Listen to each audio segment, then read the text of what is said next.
إن الحمد لله نحمده ونستعينه ونستغفره ونعوذ بالله من شرور أنفسنا ومن سيئات أعمالنا من يهده الله فلا مضل له ومن يضلل فلا هادي له أشهد أن لا إله إلا الله وحده لا شريك له وأشهد أن محمدا عبده ورسوله اللهم صل وسلم وبارك على نبينا محمد وعلى آله وصحبه أجمعين.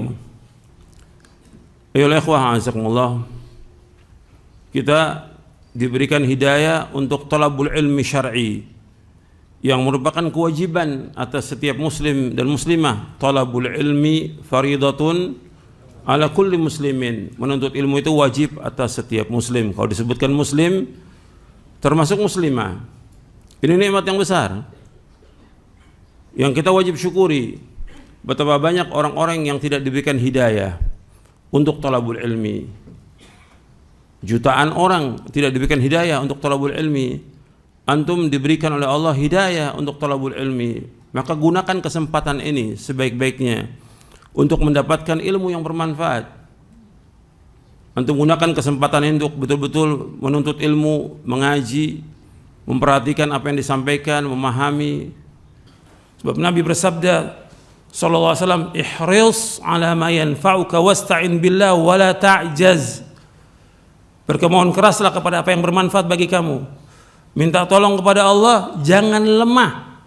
Ingat, jangan lemah, jangan malas, jangan futur. Harus semangat seorang talibul ilm.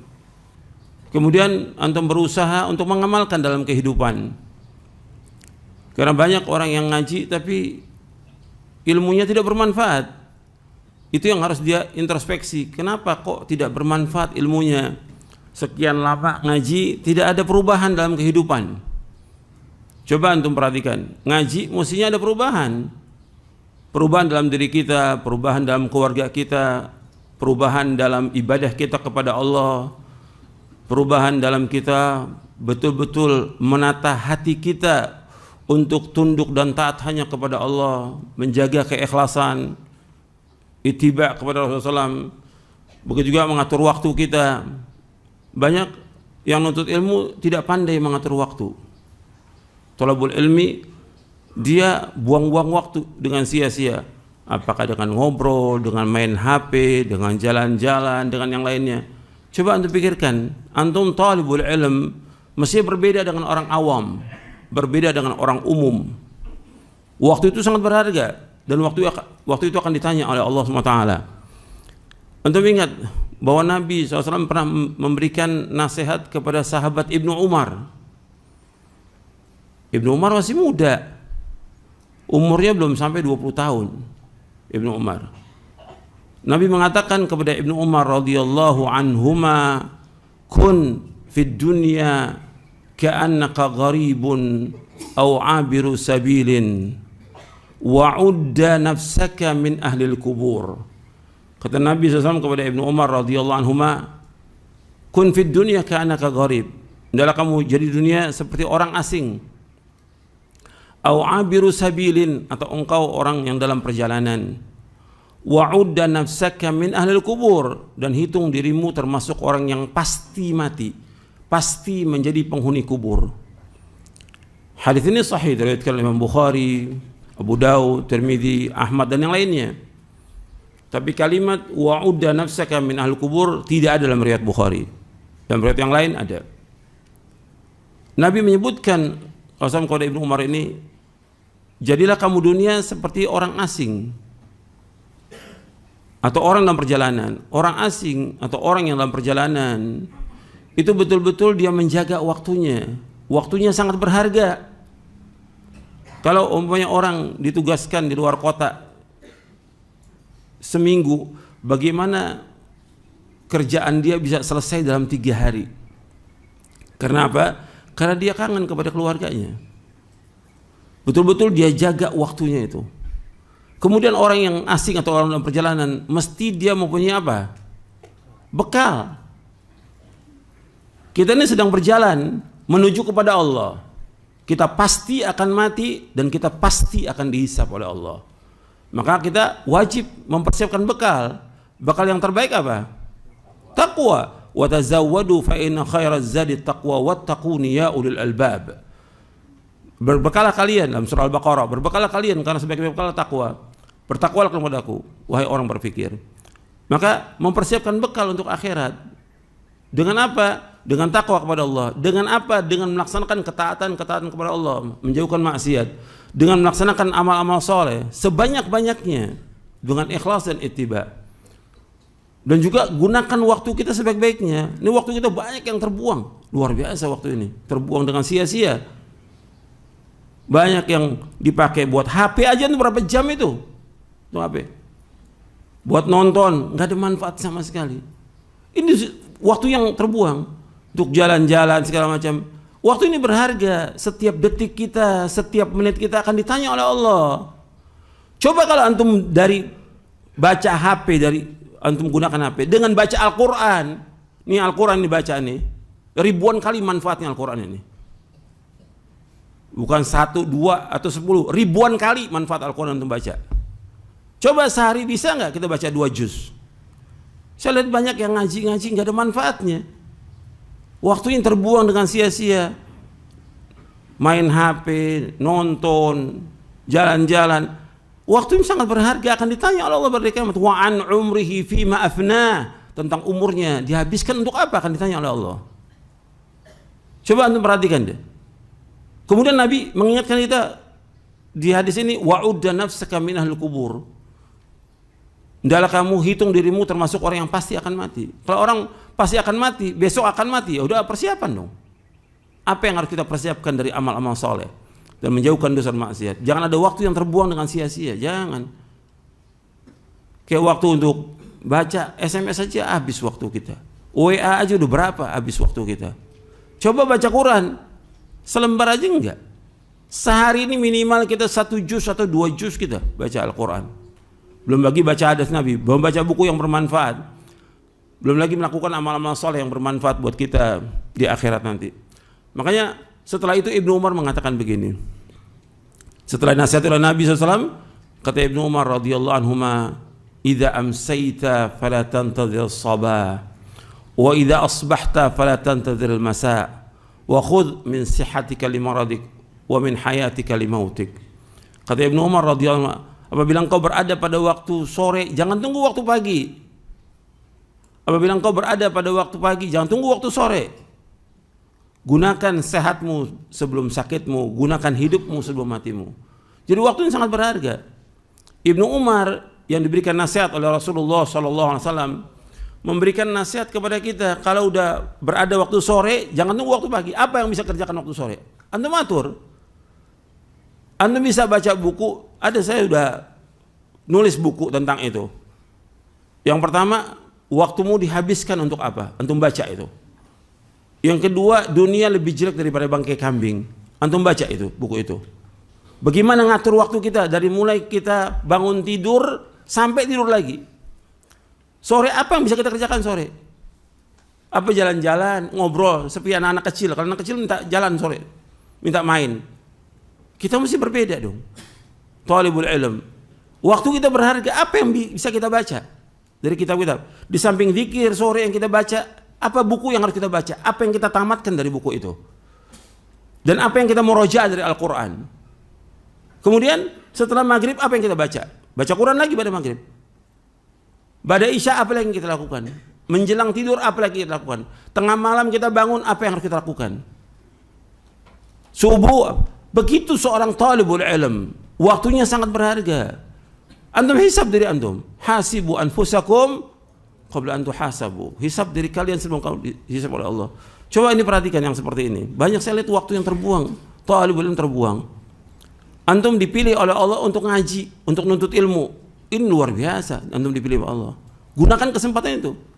Banyak orang-orang yang sudah dipilih, kemudian setelah itu dia gunakan waktu yang sia-sia. Akhirnya lama-kelamaan udah dia jenuh dengan ngaji. Akhirnya sama dengan orang awam.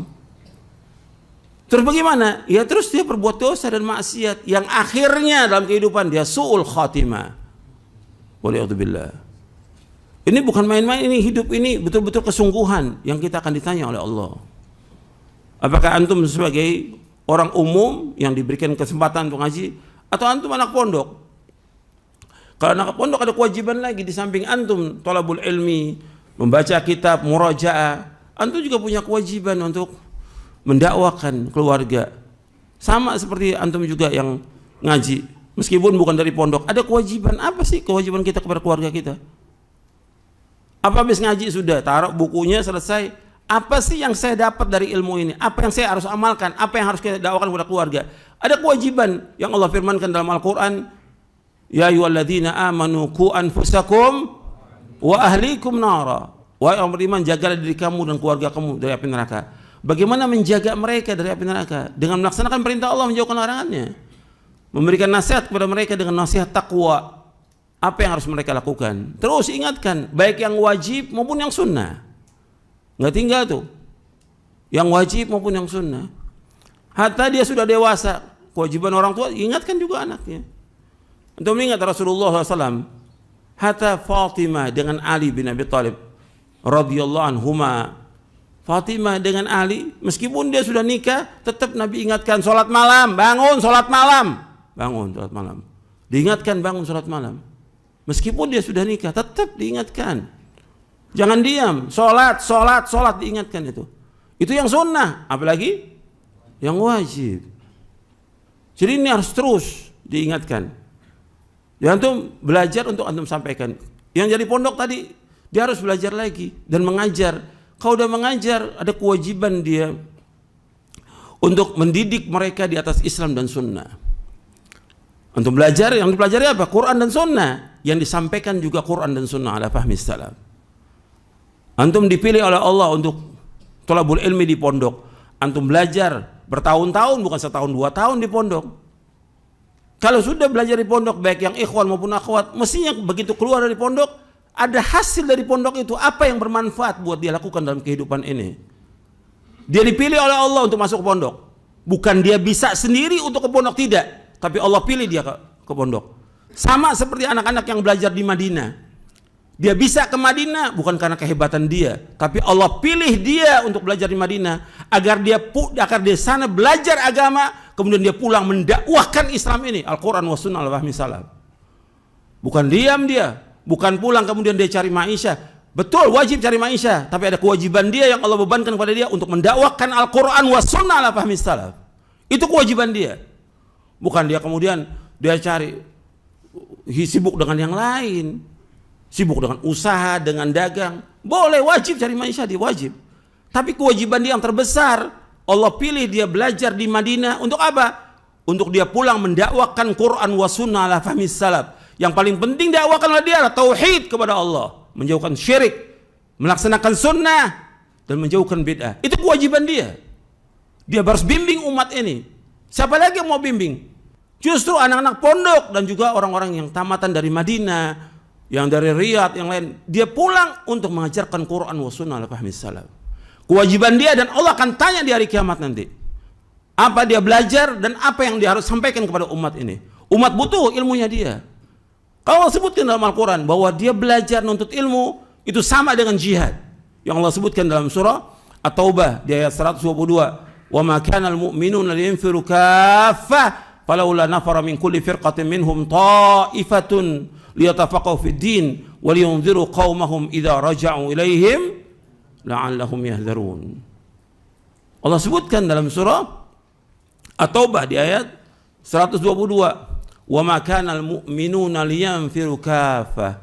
Tidak patut orang mukmin semuanya pergi berperang jihad. Falaula nafara min kulli firqatin minhum ta'ifatun liyatafaqahu fid din. Mesti ada dari setiap golongan, setiap kelompok orang yang belajar agama, menuntut ilmu. Artinya orang yang belajar agama, menuntut ilmu disamakan oleh Allah dengan apa? Jihad fisabilillah. Untuk apa? Untuk tafaqquh fid din, belajar agama, memahami agama Al-Quran wa Sunnah ala fahmi salaf. Setelah itu apa kewajiban dia? Apa kewajibannya? Setelah tafaqquh fid din apa? Waliyunziru qaumahum idza raja'u ilaihim la'allahum yahdharun. Agar mereka mengancam kaum mereka apabila mereka kembali, dan agar mereka berhati-hati kaumnya. Jadi kewajibannya dia ada kewajiban. Dia belajar di pondok, dia belajar di Libya, dia belajar di Madinah, dia belajar di Yaman. Pulang ini untuk mendakwahkan Quran wa sunnah ala fahmi salaf. Itu kewajibannya dia. Terus, dan gak boleh berhenti. Siang dan malam dia dakwakan, itu kewajibannya dia. Karena Allah pilih dia untuk belajar, maka dia kewajiban. Dan ganjarannya besar, yang luar biasa. Selama dia dakwakan, selama itu dapat mengalir pahalanya. Man dalla ala khairin kafa'ili. Barang saya menunjukkan orang berkebaikan, dia akan dapat ganjaran terus.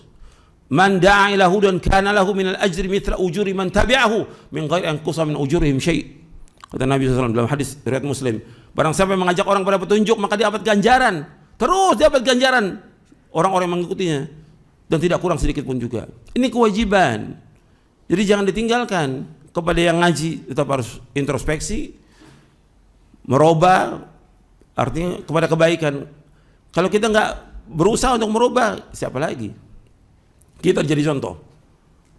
Yang belajar di pondok juga demikian, yang belajar di Madinah juga demikian. Antum kewajiban mendakwakan Quran wa sunnah al-fahmi salaf. Terjun di masyarakat, dakwakan kepada umat ini agar umat paham. Jutaan orang yang tidak paham tentang agama, jutaan. Dan itu kewajiban kita. Apa kita mau biarkan mereka dalam kegelapan, dalam zulumatul jahl, zulumatul syirik, wa zulumatul bid'ah? Mereka dalam kegelapan kebodohan, kegelapan syirik, kegelapan bid'ah. Kewajiban kita untuk memberikan cahaya kepada mereka.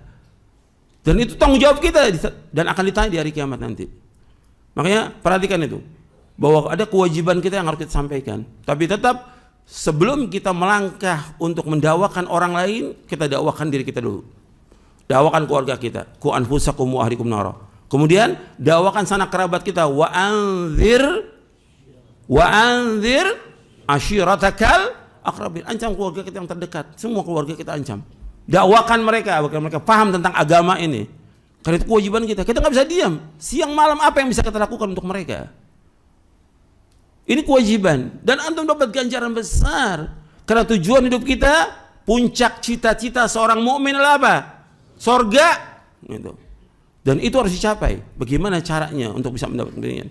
Jadi harus, waktu itu sangat berharga untuk menggunakan kesempatan. Jangan udah nuntut ilmu masih main HP, masih buang-buang waktu, masih nonton, tengah malam masih nonton. Apa manfaatnya untuk belajar? Apa manfaatnya untuk belajar? Mestinya antum baca Quran tengah malam, antum baca buku yang bermanfaat, antum bangun tengah malam, antum tahajud, antum doa kepada Allah. Manfaat. Jadi harus apa yang kita kerjakan yang bermanfaat. Jangan kita jadi orang yang tidak bermanfaat, jangan. Kata Nabi SAW, khairun nas anfa'uhum linnas. Sebaik-baik manusia yang bermanfaat buat orang lain. Bukan untuk diri kita sendiri, jangan. Apa yang bermanfaat? Kita harus bermanfaat. Ilmu kita harus bermanfaat. Dakwah kita bermanfaat. Harta kita bermanfaat untuk umat ini. Harus bermanfaat buat umat. Nggak boleh kita ngurus diri kita sendiri. Nggak, semua orang harus bermanfaat dengan apa yang ada pada kita. Jadi kita orang yang mubarak. Wa ja'alani mubarakan aina ma kuntu. Dan Allah jadikan aku sebagai orang yang berkah di mana aku berada. Barokah dia. Di mana dia berada, manfaat hidupnya. Antum harus jadi seperti itu. Thalibul ilm bermanfaat buat dirinya, bermanfaat buat istrinya, bermanfaat buat anaknya, bermanfaat buat orang tuanya, bermanfaat buat tetangganya, bermanfaat buat umat. Antum harus jadi orang yang bermanfaat. Jangan jadi sia-sia, jangan. Jangan berbuat dosa maksiat, tinggalkan semuanya. Kita harus jadi orang yang baik. Dengan ngaji ini ingin jadi orang baik. Jadi orang yang bertakwa. Jadi orang yang saleh dan juga muslih, bukan hanya saleh, tapi muslih, memperbaiki orang lain. Ya, sampai di sini kajiannya mudah bermanfaat untuk saya dan untuk sekalian. Kurang lebihnya saya mohon maaf. Wassalamualaikum Muhammadin sallallahu alaihi wasallam. Subhanakallahumma bihamdik asyhadu an la ilaha illa anta astaghfiruka wa atubu ilaik. Assalamualaikum warahmatullahi wabarakatuh.